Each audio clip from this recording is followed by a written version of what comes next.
Bien, on peut attaquer là du coup, Aurélien? Ok, c'est parti. Alors, du coup, rebonjour à toutes et tous. Nous sommes contents de vous retrouver pour ce nouveau webinaire du FOD. Donc, effectivement, après avoir fait un cycle notamment sur l'intelligence artificielle, on vous propose de démarrer un nouveau cycle sur la sobriété numérique en formation. Donc, je pense qu'on va en faire quelques-uns, en fait, parce que c'est un sujet un peu d'actualité et assez vaste et où il y a pas mal de choses à dire sur le sujet. Donc, en fait, pour ce premier webinaire, en fait, on a deux invités. Donc, en fait, ils se présenteront juste après, mais je les introduis. Donc, en fait, dans l'ordre, en fait, Jean Pouly, qui est fondateur d'Econum, et Laurent Dedieu, qui est directeur de My Green Training Box. Je ne sais pas si je l'ai bien dit en anglais, voilà. Donc, ils vont vous faire un petit peu une présentation de ce qu'ils font. Comme d'habitude, en fait, vous pouvez poser vos questions dans le chat. Donc, soit en fait, je les interromprai à la volée pour leur poser directement la question, soit en fait, on gardera la question en fonction des questions posées sur les 15-20 dernières minutes. On fera une petite session de questions-réponses. Voilà, voilà. Bon, donc sans plus tarder, on va passer à la slide suivante. Tout d'abord, je crois on a fait un petit sondage comme d'habitude.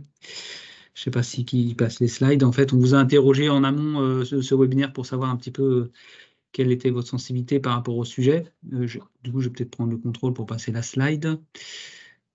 Voilà, je ne sais pas si elle est passée synchronisée. Hop.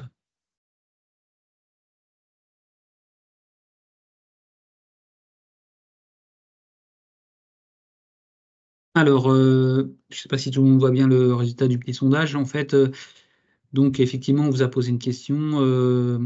Qu'est-ce que ça veut dire pour vous le numérique responsable? Donc effectivement, on voit que pour la majorité des gens, enfin, c'est effectivement intégrer une éthique digitale. Même si aussi il y a des gens qui pensent que c'est principalement diminuer son empreinte carbone. Donc, eh bien, on va voir ce qu'en pensent nos intervenants. Je vais passer tout de suite la parole en fait à Jean. Du coup, donc, je vais arrêter le partage. Ça, je vais lui laisser la main sur le déroulé des slides. Ah, je crois qu'il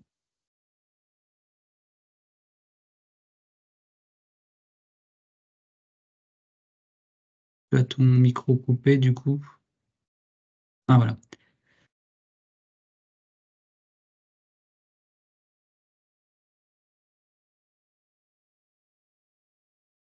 Le micro est coupé, Oui. Jean. Voilà. Donc là, c'est bon. C'est bon. Donc, écoutez bien, merci à vous. Je me présente, Jean Pouly, je suis consultant, je suis formateur également, facilitateur et conférencier, et j'accompagne la Hein? transformation Bah là, non. numérique. Vous m'entendez? Très bien. Ouais. J'accompagne la transformation numérique durable, en fait, plutôt sur le volet humain. Alors, je me suis pas mal occupé à un moment donné des machines, du recyclage, du matériel, etc. Et puis, je me suis dit que la dimension qui m'intéressait le plus, c'était en fait les impacts sur l'humain. Et aujourd'hui, j'anime pas mal, par exemple, des formations, des ateliers sur ce qu'on appelle l'infobésité, la surinformation, la régulation informationnelle. Voilà, pour limiter l'impact des écrans, de l'hyperconnexion, notamment dans les lieux de formation. Voilà. Et écoutez, aujourd'hui, mon propos, je vais essayer de faire un petit peu un état des lieux de ce que ça veut dire le numérique durable, notamment sur deux dimensions. Hein. De quoi parle-t-on? Alors, il y a la dimension des outils, en fait, comment les outils qu'on utilise peuvent être plus durables dans la production des ressources énergétiques, dans leur fabrication. Et puis, il y a une deuxième dimension qui est vachement intéressante, qu'il ne faut pas oublier, c'est le numérique pour le développement durable. Parce qu'en fait, on peut utiliser le numérique pour, par exemple, réduire les déplacements, et c'est le cas notamment dans la formation à distance. Et on ne peut pas séparer les deux. Donc, en anglais, c'est Green IT et IT for Green. Et je vais un peu vous parler des deux pour faire un bilan, parce qu'à un moment donné, quand on parle d'environnement, il faut faire un bilan, il y a un passif et un actif. Et bon, c'est pas évident de compter tout ça, hein, c'est un peu parfois des choux et des carottes, mais je vais quand même essayer de vous donner un aperçu de ce bilan. Alors, on va pas se mentir, l'empreinte, elle est quand même assez lourde. Hein. Si on prend tous les volets du développement durable par rapport au numérique, que ce soit de la production à l'usage du matériel, à son recyclage, la consommation d'eau, de terres rares, en allant jusqu'à l'exploitation des enfants, la pollution des sols.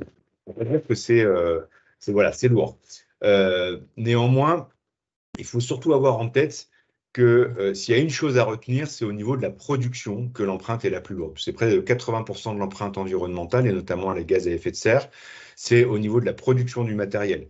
Et donc, si on dit ça, alors je vous passe les chiffres sur le nombre de kilos de combustibles fossiles, de matériaux, de produits chimiques ou des 1500 litres d'eau qu'il faut pour produire un ordinateur. Mais si on peut retenir une chose, c'est que c'est la production qui est importante. Et du coup, il y a un enjeu, c'est la durabilité du matériel. Voilà. Ensuite, il y a la question du réemploi et du recyclage, qui sont encore trop faibles, en tout cas au niveau mondial, puisque on a seulement 17% qui sont recyclés. Donc, on a une grande majorité du matériel qui n'est pas recyclé. Alors, en France, c'est beaucoup mieux, mais au niveau mondial, il y a beaucoup de déchets électroniques qui sont envoyés dans les pays en voie de développement. Et voilà, la durée de vie est faible. Par exemple, en France, un smartphone, c'est 23 mois. Et c'est un peu dommage parce qu'en fait, dans le recyclage, il faut savoir, il y a près de 80% d'un smartphone qui est recyclable. Et il y a beaucoup de matériaux précieux, des terres rares, de l'or. Quand on voit le cours de l'or aujourd'hui, voilà, il y a vraiment un enjeu à améliorer le réemploi et le recyclage. On a aussi un sujet sur l'obsolescence programmée parce que s'il y a ce faible taux de recyclage, il y a différentes raisons. Il y a notamment le fait que voilà, le matériel est souvent peu réparable.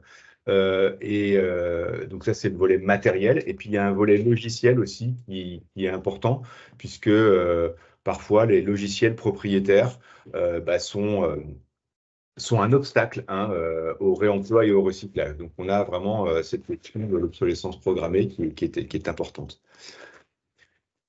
Autre point, la consommation électrique. Donc, comme j'ai dit tout à l'heure, le point principal, c'est la production, mais il y a également l'usage, donc notre consommation. Et c'est au niveau mondial, près de 10% de l'énergie électrique qui est consommée par le numérique. Donc, c'est quand même énorme. Ça veut dire que quand il n'y avait pas de numérique, vous voyez, 10%, c'est une part très importante. En France, c'est 12%. Pour vous donner une idée, c'est l'équivalent de la production annuelle de 6 réacteurs nucléaires. Voilà. Et il faut savoir que dans cette production électrique, la vidéo représente 80% du trafic Internet mondial.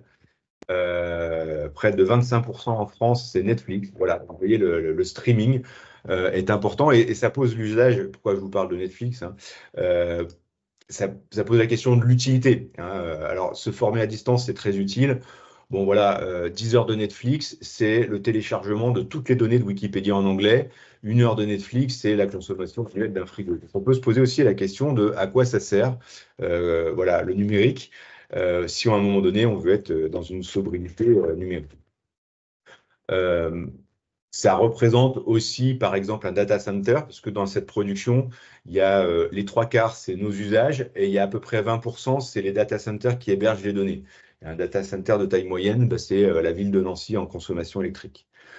Voilà, je ne veux pas vous assommer de chiffres, mais voilà, il faut quand même avoir conscience de cette consommation d'énergie avec la vidéo, notamment, qui est un des postes les plus importants. Autre point dans l'empreinte environnementale, c'est les gaz d'émissions d'effet de serre, puisque le numérique, c'est plus que l'aviation civile, enfin quasiment le double, vous voyez. Donc, on a là un vrai enjeu. Et si on continue comme ça, en 2040, on sera presque à 7%. Voilà, donc on a vraiment vous voyez, de multiples enjeux. Et on pourrait, si on compare à un pays, dire que voilà, si le numérique était un pays, ça ferait l'empreinte énergétique de 3 fois la France.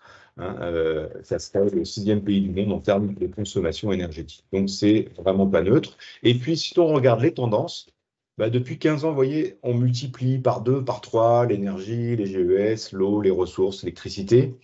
Et alors malheureusement, il y a plein d'innovations, mais si on regarde par exemple l'intelligence artificielle qui est en train d'exploser, la blockchain qui peut-être est une technologie de rupture pour sécuriser différentes transactions, notamment la monnaie, les IoT qui sont l'Internet des objets, qui sont en train aussi d'exploser, la digitalisation qui continue, on peut se dire que la tendance va être encore croissante et que on risque d'avoir des chiffres encore plus importants dans les années qui viennent. Donc, je vous ai fait un peu le bilan côté passif, j'ai regardé le côté positif, le côté opportunité, le côté justement IT for Green, le numérique pour le développement durable. Eh ben, on a, et c'est assez logique finalement, le premier point, c'est de réduire les déplacements. On l'a vu avec le télétravail, mais c'est bien sûr vrai pour la formation à distance. On a des leviers énormes de réduction de déplacement. Il ne faut pas oublier que dans les gaz à effet de serre, 31%, c'est les déplacements. Voilà. Donc, il y a un tiers des gaz à effet de serre. On peut jouer dessus en réduisant les déplacements. En se déplaçant pas tout le temps pour le travail, comme on le fait là aujourd'hui à travers une visioconférence. Voilà, 90 personnes qui sont, comme on l'a vu tout à l'heure, réparties dans toute la France, même à Mayotte, et ben voilà, c'est des gains de déplacement qui sont quand même énormes. Et encore une fois, on l'a vu avec près de 6 millions de personnes qui ont télétravaillé pendant 2 mois pendant le confinement. On a mesuré des impacts absolument énormes. Donc, bien sûr que c'est pas la vie normale de travailler en mode confiné, mais on a vu à ce moment-là les possibilités. Voilà. On a également le commerce en ligne, hein, puisqu'aujourd'hui, on voit que le kilomètre parcouru d'un livreur, c'est 5 fois moins polluant que celui d'un particulier, et qu'on divise son empreinte par 3,5 à peu près, avec bien sûr des effets de bord quand la personne n'est pas là ou quand on va desservir un hameau hyper rural. Mais globalement, on a là aussi, avec le commerce en ligne, des effets très, très bénéfiques en termes de réduction de déplacement. On a bien sûr la dématérialisation, qui, par exemple, on le voit avec les marchés publics maintenant, voilà, une baisse de l'utilisation du papier.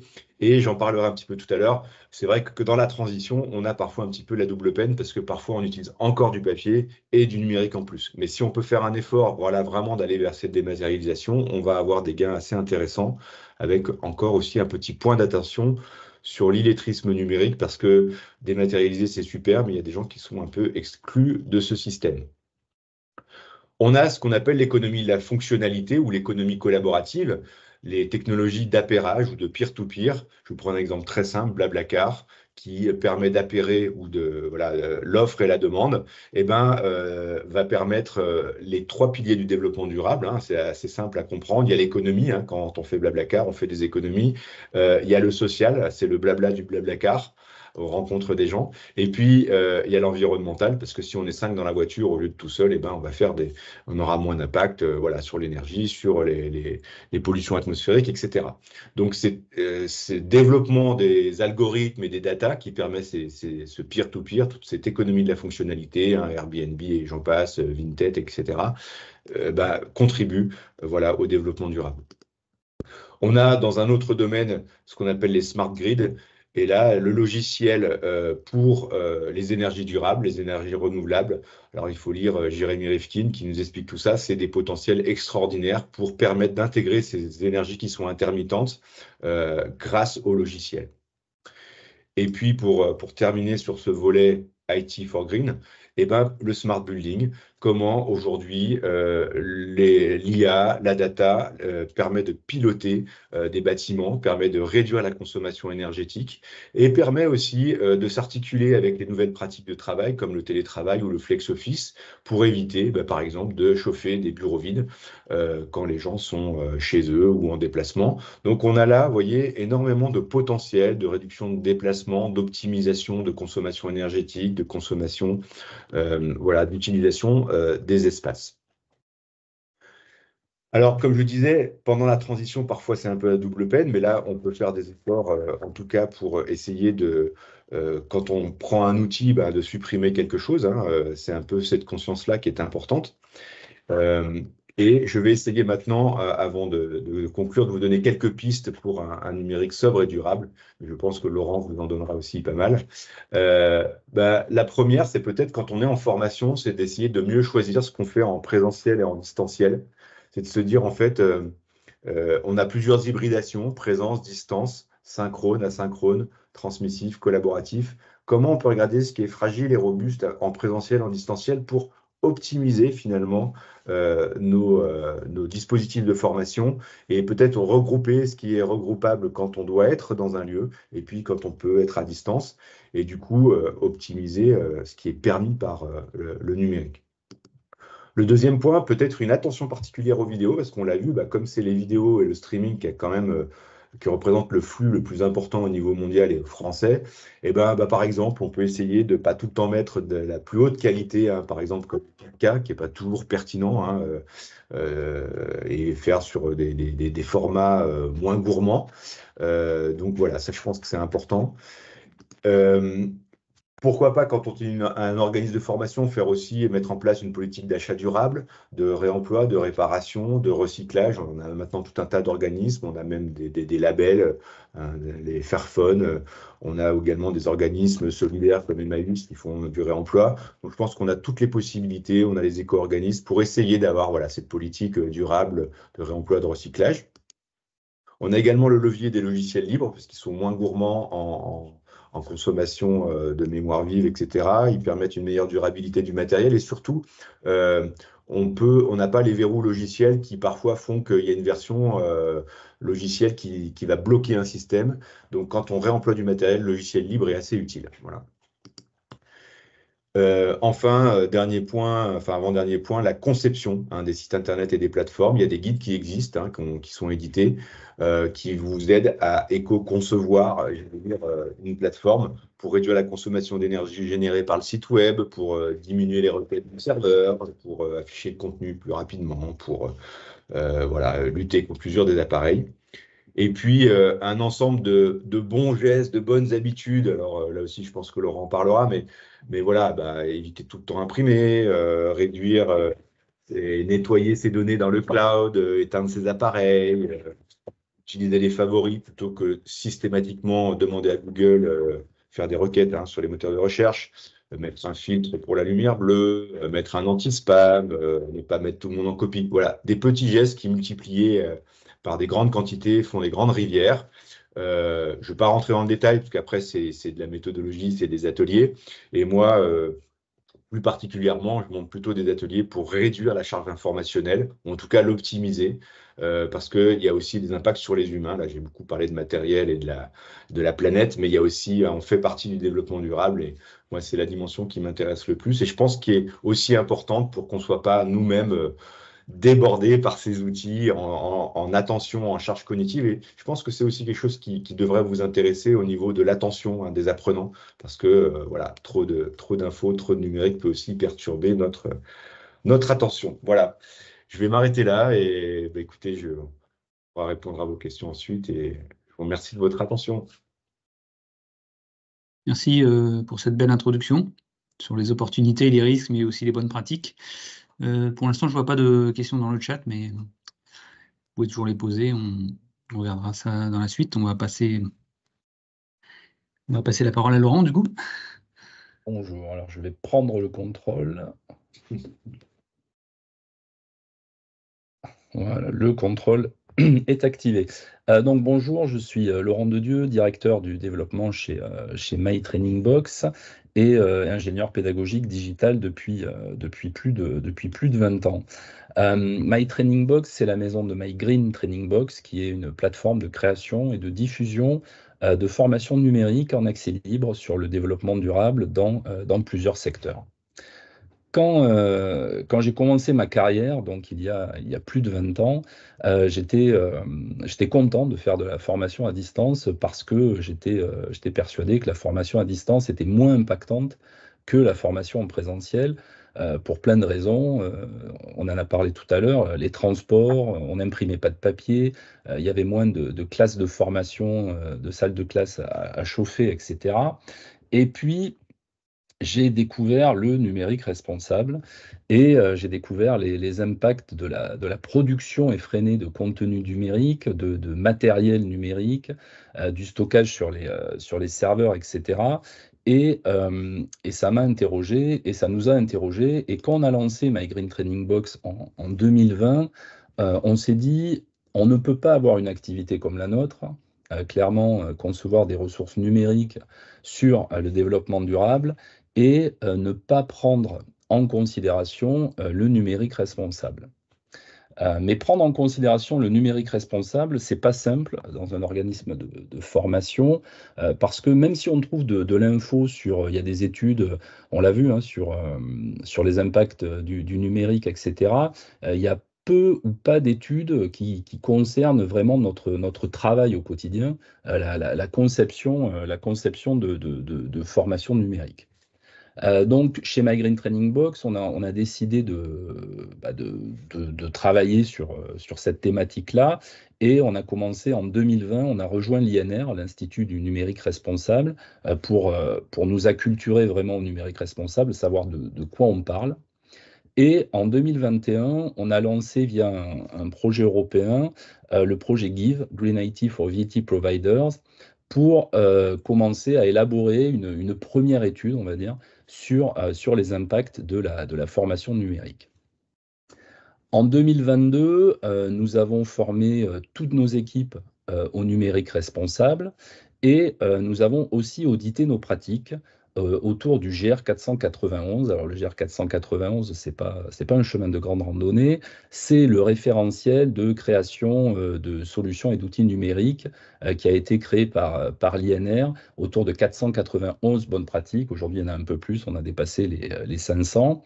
Et cet audit a permis donc d'auditer nos pratiques en interne, et on avait obtenu un score de 48%, voilà, qui était moyen, mais pour une organisation qui découvrait le numérique responsable, c'était peut-être plutôt pas mal.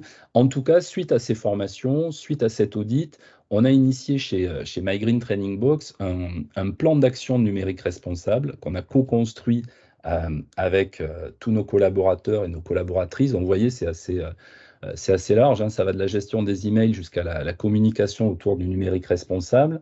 Mais dans ces actions, il y en a certaines qui sont vraiment, qui touchent de près notre travail d'ingénierie de formation et d'ingénierie pédagogique. Par exemple, l'action 3 sur l'accessibilité.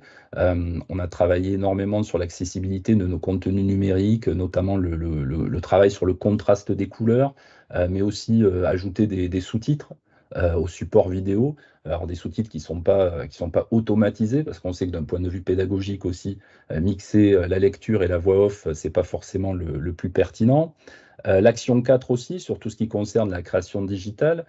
Jean l'a souligné, l'impact des vidéos, c'est important. Donc nous, on a beaucoup travaillé à réduire la taille de nos vidéos et à privilégier, par exemple, les animations motion design plutôt qu'effectivement la captation vidéo en 4K, qui va prendre une place incroyable sur les serveurs. Et peut-être une dernière action que je peux souligner, c'est l'action 8, le cycle de vie. Alors le cycle de vie, ça concerne notre politique d'achat responsable, mais ça concerne aussi le cycle de vie de nos formations numériques. On a mis en place des process de mise à jour de nos formations, et aussi des process de mise au rebut de formation numérique quand on estime qu'elles ne sont plus utilisées ou utilisables. Donc je reviens sur ma chronologie, et je crois que je suis venu sur la slide d'après. Voilà, elle est là. Et donc en 2023, nous avons, suite à cet audit, à ces formations, avec le soutien de l'ADEME, nous avons lancé le développement de notre nouvelle plateforme qui a été réalisée dans une démarche d'éco-conception, et nous avons sorti le livre blanc de cette étude, donc initiée pendant le projet GIVE, sur les impacts de l'éducation numérique. Et je vais faire un petit focus sur cette étude. Donc c'est une étude, nous l'avons fait dans 3 pays, France, Belgique et Portugal. Nous avons d'abord fait des focus group où on a eu alors avec des questionnaires électroniques aussi, on a eu plus de 400 participants pour dégager des grandes tendances on va dire, pour utiliser la formation numérique. Et donc on a dégagé trois situations pédagogiques d'1 heure chacune, et on a étudié leurs impacts. Donc la première, c'est 1 heure de formation synchrone, donc type type cours magistral, visioconférence, ce qu'on fait là, hein, par exemple, avec un formateur, 59 apprenants. On a décidé que chaque utilisateur n'utilisait qu'un seul équipement numérique, donc par exemple son ordinateur et pas de double écran, et 100% des participants suivaient la formation de leur domicile.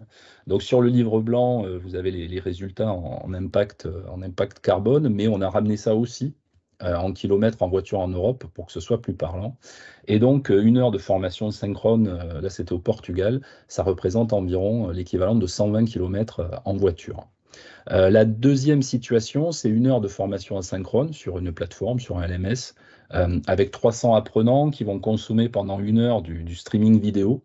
Et là, on est parti, donc on a décidé que 50% seulement des participants suivaient cette formation de leur domicile, parce que c'est une réalité aussi. Aujourd'hui, on se déplace pour faire de la formation à distance, pour plein de raisons. On n'a pas une bonne connexion Internet chez soi, on vit en colocation, on est étudiant, on a du mal à se concentrer, on n'a pas le matériel informatique adéquat, on doit de toute façon se déplacer pour aller suivre un cours synchrone après. Donc du coup, on va se déplacer. Là, on arrive à un impact en équivalent kilomètre voiture qui, il y a plus d'apprenants aussi, hein, mais qui est donc de 2700 km. La dernière situation, on a étudié 1 heure de présentiel, puisque le présentiel, c'est aussi de l'éducation numérique. On utilise des outils numériques avec un formateur, 10 apprenants, et là, on arrive à 116 km en voiture.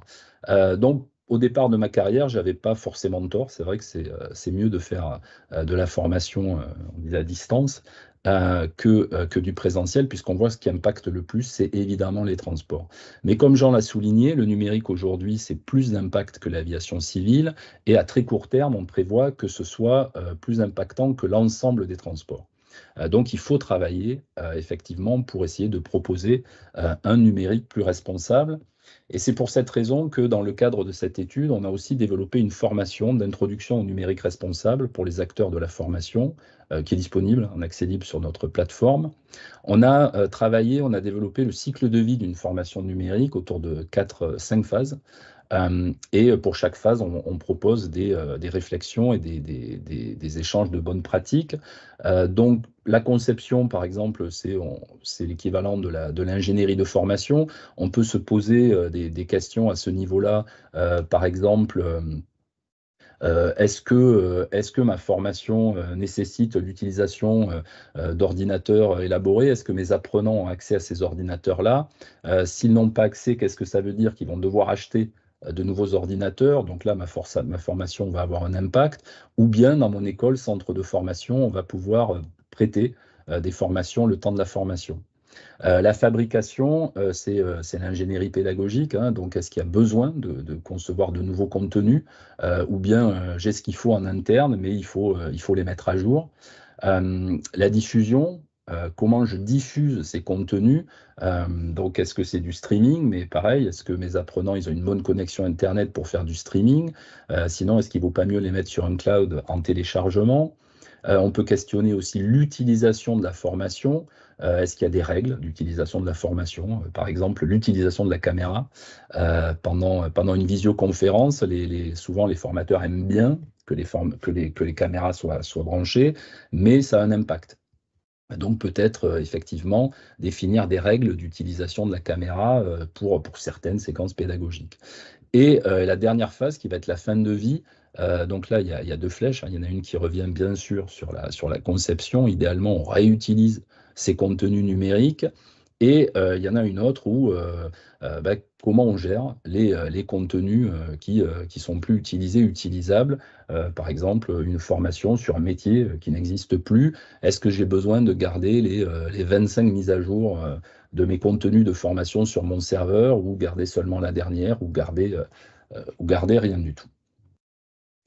Pour conclure, donc aujourd'hui, on a sorti notre nouvelle plateforme au mois de janvier, donc qui a été réalisée dans une démarche d'éco-conception.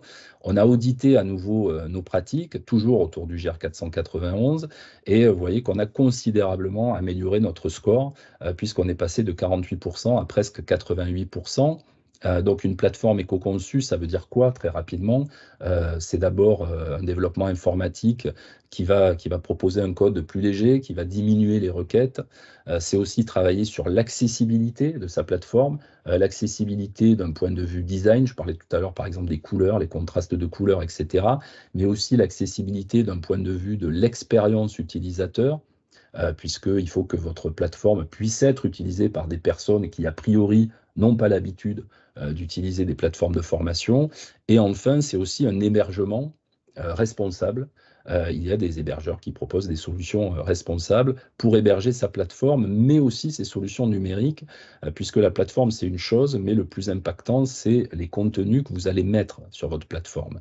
Donc clairement, si vos vidéos, c'est des vidéos de 2 heures qui ont été filmées en 4K, etc. Ça va être très impactant.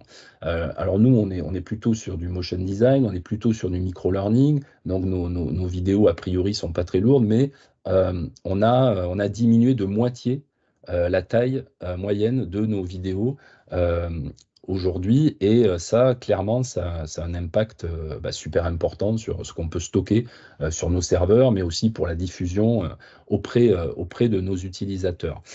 Aujourd'hui, nous sommes en voie de labellisation. Nous préparons la labellisation numérique responsable de niveau 2. C'est une labellisation qui est proposée par l'agence Lucie au national, et on espère avoir cette labellisation après l'été, ce qui permettra effectivement d'apporter une certaine reconnaissance à tout ce travail qui est initié autour du numérique responsable. Voilà, je regarde mon timer, je suis content, j'ai respecté le temps. Voilà, je vous remercie pour votre écoute. Merci Laurent. Du coup, on a déjà des premières questions dans le chat, donc je vais les prendre un petit peu peut-être dans le désordre, mais sur ce qui vient juste d'être dit juste à l'instant, là, toi, comment tu définirais ce qu'est un hébergement responsable? C'est Christophe qui nous pose la question. Alors alors c'est une très bonne question parce que en fait, moi je savais pas vraiment ce que c'était. J'étais complètement néophyte, hein, on était complètement néophyte sur numérique responsable quand on a lancé tout ce travail-là en 2020, et c'est une des premières questions qu'on a posées quand on a suivi nos formations en 2022. On était hébergés, nous, mais on ne le savait pas vraiment, mais on avait un hébergement en Slovaquie. Donc, quand les personnes utilisaient My Green Training Box, ils faisaient des requêtes où ils allaient chercher, en Slovaquie en fait les informations de notre plateforme. Et la Slovaquie a aussi un mix énergétique qui est pas terrible. Donc tout ça est pris en compte. Et donc j'ai appris que pour moi, ça faisait pas de différence au fond d'être en Slovaquie ou en Auvergne ou je sais pas. En fait, si. Et donc j'ai demandé, je n'ai pas demandé c'est quoi, je dis c'est qui. Un hébergement responsable, et on nous a envoyé, alors je ne fais pas de pub, hein, c'est pas, mais bon, on nous a envoyé chez Infomaniac en Suisse, qui est un hébergeur depuis 25 ans, qui initie de vraies actions responsables, notamment sur le refroidissement naturel de ces serveurs, l'utilisation d'énergie renouvelable, qui a aussi une politique de renouvellement de ces serveurs qui est très réfléchi.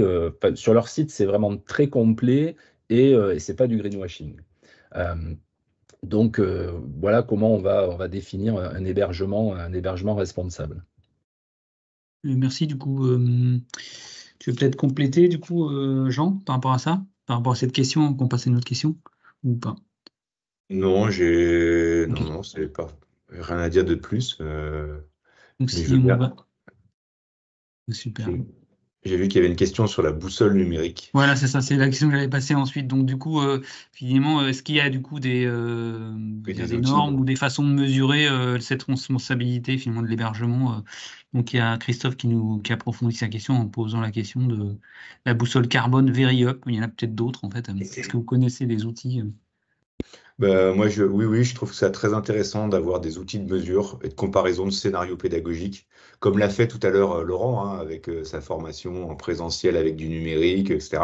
Après, il faut les bons paramètres, il ne faut rien oublier. Bon, c'est toujours pareil, je disais un peu, parfois dans les calculs, on a des choux, des carottes, les résultats sont pas toujours précis, mais ça ne veut pas dire qu'il faut pas le faire. Je pense que c'est important aussi pour prendre conscience d'utiliser ces outils de mesure qui vont s'améliorer. Euh, et je trouve ça intéressant dans la prise de conscience et ensuite les prises de décision qu'on peut avoir en disant, bah tiens, allez, on choisit ce scénario plutôt que ce scénario. Après, c'est pas toujours très précis, mais je crois qu'il faut oublier ça. Il faut regarder l'objectif principal. Ouais, si je peux, enfin, je partage complètement ce que dit Jean. Ce qui est important, le numérique responsable, c'est effectivement ces trois piliers, c'est les piliers du développement durable. Donc, il faut vraiment quand même garder en point de mire, en finalité, c'est la qualité de sa formation et ce qu'on va apporter aux apprenants. Donc, il ne faut pas tout placer sous le prisme de l'impact environnemental. Et après, c'est vrai que c'est super difficile. Nous, on a fait ce travail sur les impacts. Pour info, comme partenaire, on avait la société Hublot qui est spécialisée justement dans ces calculs d'impact et qui ont construit toute la méthodologie de calcul pour faire cette étude-là. Et c'est vrai que c'est pas simple puisque dans chaque pays, il faut prendre en considération, j'ai parlé tout à l'heure pour les hébergements, mais c'est pareil. Pour cette étude-là, de prendre en compte justement le mix énergétique des pays. Et en France, de par le nucléaire par exemple, on a forcément un impact carbone qui est moins important qu'au Portugal par exemple. Bien, donc du coup, on peut passer à une seconde question, qui vient un peu d'une autre nature. Donc, effectivement, l'étude de cas que tu as présentée, qui est intéressante, qui dans 3 pays différents. Aline nous demande, du coup, finalement, à l'issue de ou au regard de cette étude de cas, quelle serait la situation de formation d'une heure optimale à suite à cette étude finalement. C'est peut-être un peu compliqué comme question. Mais... Ouais, c'est difficile parce que vous avez vu sur cette étude, on a pris des partis pris. Par exemple, sur l'heure d'auto-formation, on a fait se déplacer 150 apprenants, ce qui est peut-être pas très réaliste au fond. Mais le but de cette étude, c'était pas de montrer ce qui est le mieux, mais d'initier une réflexion et de poser quelques bases déjà de réflexion par rapport à notre métier là-dessus et de dire il y a des apprenants qui se déplacent pour faire de la formation à distance. C'est un fait. Donc, le meilleur scénario, c'est celui qui va apporter la meilleure qualité de formation, je pense, au final à l'apprenant, en prenant en considération au mieux, pendant toutes les étapes de création de la formation, le numérique responsable. Donc, de réfléchir effectivement, justement, de réfléchir en amont à ces déplacements pendant la phase d'ingénierie de formation, de se dire si je monte cette formation, quel va être l'impact en termes de déplacement de mes apprenants en fait, et comment les réduire. Et peut-être s'assurer que les apprenants ont tout ce qu'il faut pour suivre la formation de leur domicile, pour les temps à distance, et peut-être pas leur faire de l'hybride raisonné et les faire se déplacer. Il y a des journées où ils se déplacent et il y a des journées où ils vont faire de la distance. Et peut-être pas les deux la même journée. Donc c'est le scénario parfait, il n'existe pas à mon sens. Ce qui est important, c'est je pense la prise en considération. Oui, par rapport aux usages, donc effectivement, l'analyse des usages. Du coup, Aline nous fait la réflexion de dire effectivement la conception des learning augmente le nombre d'écrans, de voix off, etc. Donc du coup, j'ai envie de rebondir sur sa remarque pour poser une question que j'avais gardée de côté. C'est quand j'ai examiné, regardez votre formation là, qui a été présentée un peu rapidement là. Ce que j'ai trouvé extrêmement intéressant, c'est que chaque séance du cours a été proposée dans de diverses formes, effectivement vidéo, podcast, écrit. Donc, quelle était la démarche initiatrice de ça? Est-ce que c'était plus pour des questions d'accessibilité ou numérique ou des questions d'éco-conception et comment vous voyez les choses par rapport à cette diversité, on va dire, de ressources, on va dire? Alors au départ, c'était pas du tout par rapport au numérique responsable, parce qu'on avait décidé sur My Green Training Box que les contenus seraient disponibles au format vidéo, podcast et texte, le même contenu, mais c'était plus pour des raisons pédagogiques en fait. Parce que au départ, on a développé des formations en agriculture et on a travaillé avec des agriculteurs qui nous ont dit moi le soir, j'ai pas envie de regarder des vidéos quand je rentre du champ. Par contre, je veux bien écouter des podcasts dans mon tracteur. Donc, on s'est dit que c'était intéressant de proposer ça. Et quand on s'est intéressé au numérique responsable, nos auditeurs nous ont dit mais c'est super là, ce que vous faites d'un point de vue accessibilité. Donc, oui, on s'est dit en fait, c'est vrai que c'est intéressant. Et c'est vrai qu'aujourd'hui, c'est intéressant aussi, notamment sur la taille, puisque effectivement, un podcast, c'est moins en taille, c'est moins important qu'une vidéo et c'est pas forcément moins bien d'un point de vue pédagogique. Mais par exemple, on a changé sur une nouvelle plateforme. Sur l'ancienne plateforme, par exemple, pour avoir la version de texte, il fallait obligatoirement télécharger le PDF. Aujourd'hui, le texte est affiché à l'écran et le PDF est toujours disponible parce que les PDF sont super utilisés par les enseignants notamment qui aiment bien télécharger nos PDF. Mais ils peuvent prendre connaissance du texte avant et décider ou pas de télécharger le PDF. Donc voilà, donc c'était pas forcément dans un but de numérique responsable, mais en fait ça matche bien avec le numérique responsable, parce que le numérique responsable, encore une fois, tout à l'heure j'en parlais de Green IT, IT for Green, c'est pas de l'impact environnemental. C'est aussi de l'impact social, de l'impact économique, etc. Donc la qualité de la formation participe aussi au fait que ce soit du numérique responsable. Il parlait de Netflix, effectivement, et il peut y avoir même pire que Netflix, c'est poster des vidéos de petits chats sur les réseaux sociaux. On peut se demander l'intérêt, effectivement, de poster des tas de vidéos de petits chats, même si c'est mignon, et ça fait sourire, mais voilà. Alors, du coup, une question dans le prolongement, là, en fait, qui arrive juste à l'instant. Là. Donc, du coup, on comprend bien l'intérêt, quand tu l'expliques, en fait, effectivement, d'avoir cette diversité de formats, effectivement, en fonction des préférences ou des situations d'utilisation, c'est extrêmement intéressant d'avoir cette diversité de ressources. Mais effectivement, est-ce que démultiplier ces formats, c'est pas démultiplier le poids de l'hébergement et comment, finalement, est-ce que c'est pas de serpent qui se mord la queue? Comment vous jouez en termes d'équilibre par rapport à ça? Non, parce que en fait, les tailles sont très différentes. On ne peut pas comparer une vidéo avec un PDF, par exemple. Alors, après, et on ne peut pas comparer pareil avec un podcast. Donc, on travaille, on fait super attention à la taille de nos documents. Sur les PDF, par exemple, on a des PDF très sobres où on essaie de mettre le moins d'images possible, voire pas d'images quand c'est pas nécessaire. Sur les podcasts, on n'est pas sur le même format audio, par exemple, que les vidéos, puisque on utilise un format plus léger. Et sur les vidéos, comme j'expliquais, on a réduit de moitié la taille en réalisant des ressources numériques plus sobres. Et il faut aussi d'ailleurs acculturer ses clients parce que aujourd'hui, on a plusieurs qualités dans les ressources pédagogiques et il faut aussi les acculturer sur le fait que nous, on ne réalise pas des films, c'est pas Hollywood.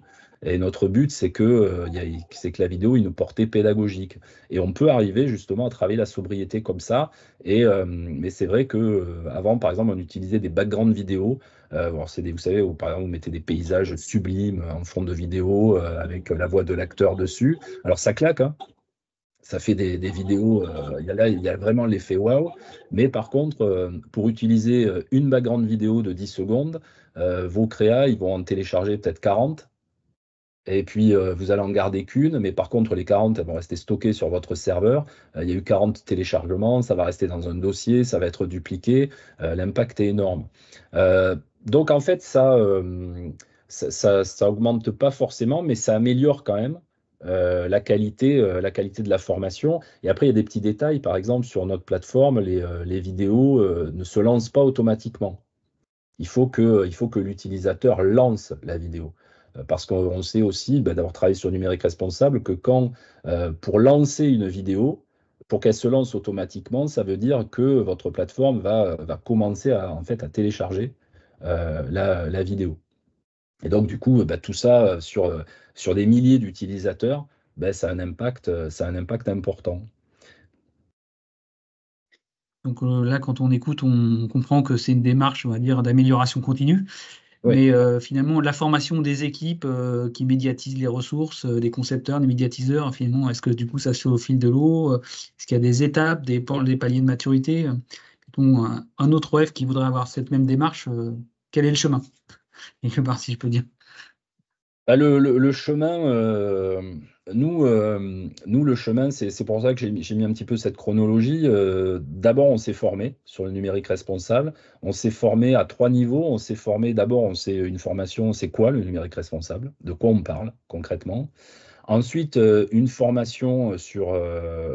et ça n'a pas été simple de trouver une formation sur comment former les concepteurs en numérique responsable. Parce qu'en fait, il y a une offre de formation plutôt pour les informaticiens. D'ailleurs, le GR 491, c'est plutôt pour les informaticiens.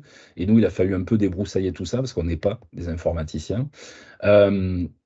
Donc, il a fallu, on a travaillé avec l'organisme de formation justement pour co-construire un peu une formation qui matche bien avec nos besoins. Et on s'est aussi formé à comment intégrer le numérique responsable à tous les étages de notre organisation et à tous les étages de nos projets. Ça, c'était important. Et ensuite, il y a eu ces actions qu'on a décidées avec toute notre équipe. Clairement, qu'est-ce qu'on allait faire, sur quoi on allait jouer. Mais on l'a fait ensemble pour que ce soit tenable aussi. Mais ces actions-là, on l'a lancé, le plan d'action, on l'a lancé en 2022. Et l'an dernier, en 2023, on avait déjà rempli 80% de nos objectifs. Et là, notre objectif pour cette année, c'est d'avoir rempli 100% de nos objectifs. Donc, c'est un travail, voilà, c'est vraiment un travail d'équipe. Après, on est une petite entreprise, hein, donc c'est aussi plus facile à piloter. Mais clairement, tout le monde est impliqué, tout le monde est intégré. Aujourd'hui, tout le monde l'applique à tous les niveaux. Et ce qui est sympa, c'est de voir des clients à nous, par exemple, qui aussi, puisque c'est de facto intégré dans nos projets, en fait. On ne laisse pas le choix à nos clients de leur dire est-ce que vous voulez la version numérique responsable ou la version pas numérique responsable. Mais voilà, à mon avis, pour que ça marche dans une organisation, pour que ça marche à tous les niveaux, il faut commencer déjà par une acculturation. Et cette acculturation, elle peut commencer par regarder un accès libre, la formation qui est sur notre plateforme. Un bon point de démarrage, merci. On va passer à d'autres types de questions, là, parce qu'il y a quelques questions sur l'intelligence artificielle. Peut-être, du coup, c'est peut-être Jean là, qui va prendre un peu la parole en premier, là. Donc, une première question qui était un petit peu générale, qui disait quid de bilan énergétique de l'IA? Et effectivement, il y a quelqu'un d'autre qui a rebondi en disant oui, une requête ChatGPT, c'est faire bouillir un verre d'eau. Générer une image, c'est 100% de la charge d'un smartphone. Donc j'imagine qu'il y a des études, des chiffres, etc. Mais est-ce qu'on peut parler aussi peut-être de l'impact de l'utilisation de l'IA en formation en tant que telle, en fait, soit pour concevoir ou animer est-ce que vous pourriez nous dire des choses par rapport à ça, tous les deux, peut-être en commençant par Jean? Faut que tu mettes ton micro. Oui, pardon, c'est bon. Ouais, j'en ai parlé rapidement tout à l'heure. C'est vrai que sur les tendances et ce qui est devant nous, c'est pas très rassurant parce que non seulement il y a l'IA, il y a aussi la blockchain, les IoT. Enfin, on est plutôt dans une hyper croissance des usages avec des nouvelles technologies, notamment de rupture comme l'IA qui sont très très gourmandes en énergie. Voilà, notamment les IA génératives qui se popularisent aujourd'hui. Et c'est vrai que moi, en ce moment, j'interviens beaucoup sur l'IA dans la formation. C'est le sujet à la mode. C'est vrai qu'il y a plein de possibilités. Donc, on peut un peu s'inquiéter de ça. Moi, je vais revenir un peu au b.a.-ba. Et ça rejoint la question précédente. Je crois que quand on fait de la formation, on doit d'abord s'interroger sur l'utilité de ce qu'on fait, la qualité. Parce que si on perd de vue ça, finalement, après, quand on fait le bilan, si on forme mal les gens, il va falloir les reformer. Donc, on doit garder ça en tête. Deuxièmement, en fonction de donc c'est ça qui doit primer. Donc, est-ce que là-dedans, j'utilise des outils numériques, non numériques? Ça, c'est la deuxième question, mais il faut d'abord avoir le sens de ce qu'on fait, l'utilité et la performance du scénario de formation. Ensuite, moi, je suis assez partant de faire aussi un peu de tri. Moi, j'interviens beaucoup sur ces questions de régulation informationnelle en disant le numérique, c'est devenu un millefeuille. C'est-à-dire qu'en fait, on n'a pas arrêté d'ajouter des couches. Mais est-ce qu'on se débarrasse, quand on prend un nouvel outil, est-ce qu'on se débarrasse des outils précédents? Parce que c'est ça aussi qui fait qui fait la consommation, c'est qu'on fait peu ce travail d'élagage un petit peu dans nos outils. Si, par exemple, on prend un outil de gestion de projet comme Trello, eh ben, peut-être on peut supprimer les mails et les agendas internes à l'organisation. Ben, on enlève 2 outils. Voilà. Mais si on ne fait pas ce travail-là, on superpose, on superpose. Et puis alors l'IA arrive, l'IA est très énergivore. Si on l'utilise un petit peu n'importe comment, parce que c'est la mode, c'est sûr qu'on on va pas améliorer les choses. Je suis même pas sûr qu'on améliore ses propres formations. Donc voilà, le sens, la sobriété dans la vision, l'utilisation des outils, un petit peu la régulation de ces outils d'information. Mais voilà, l'IA, ouais, c'est clair que c'est un vrai sujet. Je disais tout à l'heure le chiffre, hein, c'est la consommation annuelle de la Grande-Bretagne, juste l'IA, quoi. Voilà. Donc, et on n'en est qu'au début. Donc, on risque d'avoir quand même, là aussi, à un moment donné, le gâteau énergétique, il peut pas croître du jour au lendemain. On en est déjà à 10%. Si on passe à 20, avec en plus les problèmes d'énergie qu'on connaît au niveau mondial, à un moment donné, peut-être qu'on va se retrouver dans un scénario où il va falloir gérer la rareté. Alors là, ben, il va falloir être ingénieux. Peut-être pour rapidement sur l'IA, alors oui, l'IA c'est impactant, mais je crois que, à mon sens, ce qui est ce qu'il faut prendre le plus en compte avec l'IA, au début, vous avez fait un questionnaire où visiblement la plupart des répondants parlent de l'éthique. Et à l'INR, en ce moment, par exemple, il y a un travail sur l'éthique dans le numérique et l'IA, hors son impact environnemental, il y a aussi une réflexion sur l'éthique. Je travaille la semaine dernière avec Fatia Tali, une universitaire de l'université Jean Jaurès à Toulouse, justement sur l'utilisation de l'IA, en fait. Et elle m'expliquait, c'est vrai que l'IA, il y a des utilisations super pour la formation. Par exemple, il y a des IA qui permettent de générer des évaluations, etc. Donc ça, c'est vraiment super intéressant. Mais elle l'utilise par exemple en tant qu'universitaire, mais ensuite elle valide ses évaluations. Et je pense que d'un point de vue de l'éthique, il faut se poser la question, est-ce que demain, il y aura toujours quelqu'un pour valider ces évaluations ou pour des raisons d'économie, on va dire, bah, au fond, j'ai peut-être plus besoin de l'ingénieur pédagogique pour valider mes évaluations, l'IA m'en a sorti, et puis je vais les mettre en ligne, etc. C'est comme par exemple, nous, on ne travaille pas avec des voix de synthèse pour nos vidéos, on travaille avec des acteurs et des actrices. C'est un choix qu'on a décidé de faire. On n'utilise pas l'IA non plus dans les images, des choses comme ça. Mais voilà, je pense que la question autour de l'IA, c'est sur l'éthique professionnelle. Et est-ce que demain, pour des raisons économiques, des organismes ne feront pas le choix de l'IA plutôt que le choix de l'humain? Et est-ce qu'ils feront toujours le choix de l'IA accompagné par de l'humain? Parce que l'IA peut être un super outil. S'il faut qu'il reste accompagné pour assurer justement cette qualité-là. Et ça, je pense que c'est des vraies questions à se poser sur l'IA. Merci, il reste 5 minutes, donc je vais repasser bientôt la parole à Aurélia. Peut-être juste une dernière question, si vous pouvez répondre assez rapidement. Je pense que je ne sais pas si c'est simple, mais en fait, finalement, en termes de maturité, est-ce qu'on a déjà des donneurs d'ordre qui imposent en fait de proposer des formations numériques responsables? Et oui ou pas, est-ce que c'est une exception un peu française ou est-ce que du coup, il y a des choses un peu qui se passent dans d'autres pays européens sur ce sujet-là, par rapport au fait d'imposer, normer, réguler? Ça vient. Ça vient.